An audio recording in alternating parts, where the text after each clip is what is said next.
Today's looking fine and dry for much of the day after a chilly start. The UK wedged between two weather systems, one clearing towards the east, another arriving across the west. The next station is Battersea Power Station.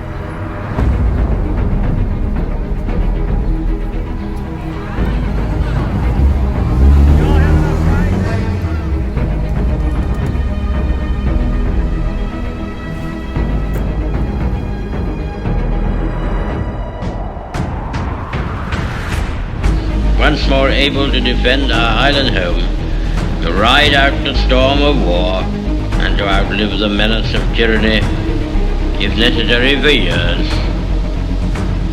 if necessary alone.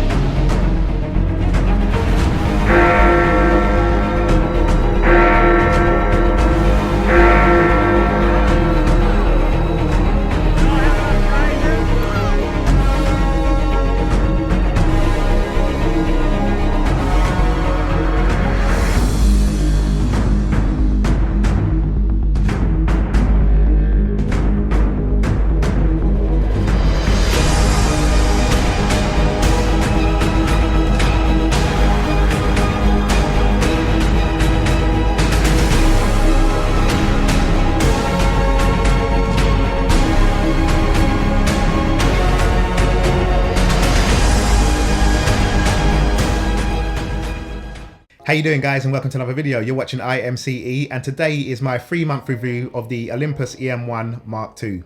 Okay, so I've had this camera now for about 3 months, and I really love this camera, man. There's so many reasons why I love this camera.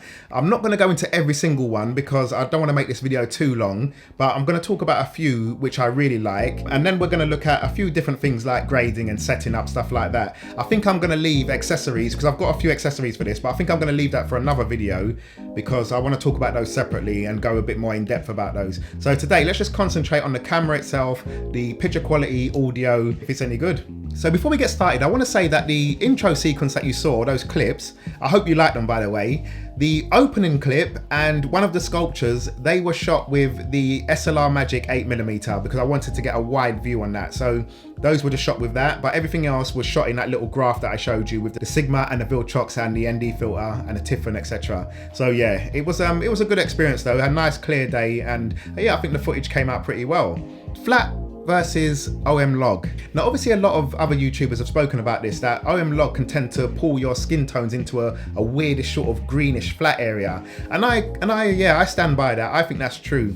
So if I'm doing any work where it can, you know, there's going to be a lot of people in there with different skin tones, specifically white people, I noticed this on, that the skin tones can start look a bit green. You can adjust it slightly, but I still think they look on the green pasty side a bit ill. So you might want to stick to the flat profile and then maybe make a few adjustments in the A and G section, maybe pull down the greens a little bit, inject a little bit more red, so just to make the skin tones appear a bit more healthy.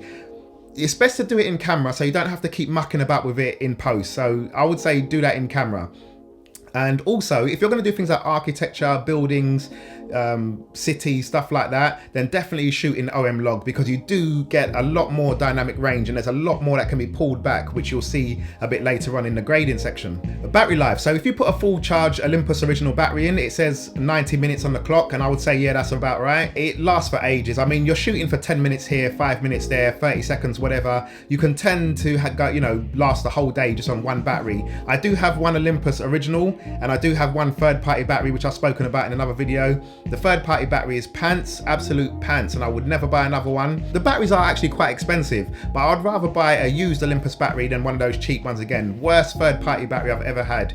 So I'm gonna go a bit more into batteries, but that's gonna be on another video when I talk about accessories and stuff, because I don't wanna make this video too long. So yeah, battery life is absolutely amazing. Audio. So in the settings, there's an audio setting that you can put power to external mics. So for instance, if I'm using the Rode Wireless Go 2, it doesn't have any batteries or anything like that. So you need to obviously power the mic. If you use the internal settings on the Olympus, you're gonna get a whole load of hiss. But if you turn that setting off and then connect it with the Wireless Go and the Rode Video Mic 2, then the audio just sounds so much better, because the Wireless Go kind of acts like a preamp, but it's better. Low noise, good, nice, full, clear voice, and then you can then tweak it in audio, which is so much better. Testing, 1, 2, 3. This is the Rode Video Mic Go 2. Testing, 1, 2, 3. Testing, 1, 2, 3. This is the Rode Video Mic 2 and the Rode Wireless Go with power off. Testing, 1, 2, 3. Another thing I like is the super control panel. So it's like a shortcut because the Olympus menu is not the easiest. There's a lot of menus inside menus inside menus. Once you start to work out where things are, you can get there quite easily, but it is still a bit of a headache. So the super control panel, once you activate that, all of your major settings, what you'll need to do, things like color profile, frame rates, all of that kind of stuff is all baked into one panel. So you can find everything so much easier. And from there, you can even change things like image stabilization, your autofocus settings, all kinds of stuff. Very easy. There's a ton of videos that cover that. So I won't go into that too much, but the super control panel is where it's at. And I wish a lot of other cameras had that really.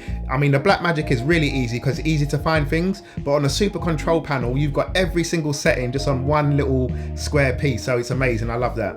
Also, you can see my video settings are a bit jumbled up as well. So I've got like C4K next to 1080p 60, then next to 4K 25. Now the reason why I do this is because when I go to the quick settings on the super control panel, they're all three of them are next to each other. So it's just easy for me to flick backwards and forwards between whichever one I want. And then also when you're setting up your lens info, because the lens info is going to help you with the image stabilization.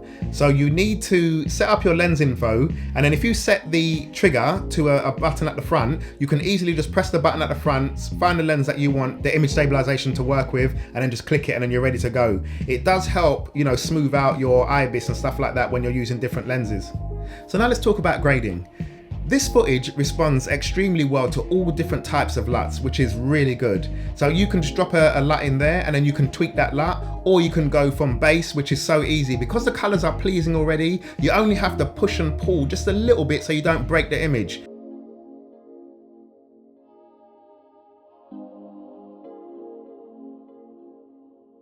Now usually I would expose to the right, but what I've been doing lately is when I've got a bright scene is I kind of underexpose a bit so I can get all that highlight detail, and then I will push the shadows in post. Sometimes they can get a bit noisy, but it's nothing a bit of noise reduction won't handle. But on the sequence you saw, go back and watch it because I didn't use any noise reduction on there. So I've been finding kind of better ways to work out what's best to do, but I guess that's going to change for every different scenario. So looking at this wedding, I think that it done really well in the wedding. I done this wedding when I just got the camera, so I didn't really know too much in the test, but this was shot in log and I think it done okay on the skin tones. But if I was to do this again, it would definitely be in the flat profile and I would make my adjustments from there. So yeah guys, that's it. It's absolutely amazing. The camera is just a beast. It's tough, it's strong. The image quality in my opinion is good. The 1080p slow-mo is good. In your computer, the files can be edited so easily, no lag, it's just absolutely amazing. And yeah, I've got it back in this normal L bracket, but again, like I said, I'm going to save talking about this for a new video because I want to go over accessories and stuff in a different video. But yeah, it's absolutely amazing, man. This camera, £485, it's the best camera I could have bought for that kind of price. Easily can match it with my Blackmagic Pocket Cinema Camera 4K. I was actually going to go for an M50 for things like doing YouTube videos and stuff like that, but I'm so glad I picked this up instead because it is just amazing to own one of these. And you know, when I think about cameras like the GH6 that have just come out and the OM1, the OM1's decent, but we're still looking at, you know, £2,000. And then the GH6 is quite expensive as well. Not my cup of tea, to be honest. Images, what I've seen from some YouTubers, some of them is actually really good. But if I want a cinema camera, it's gonna have to have RAW or some type of RAW.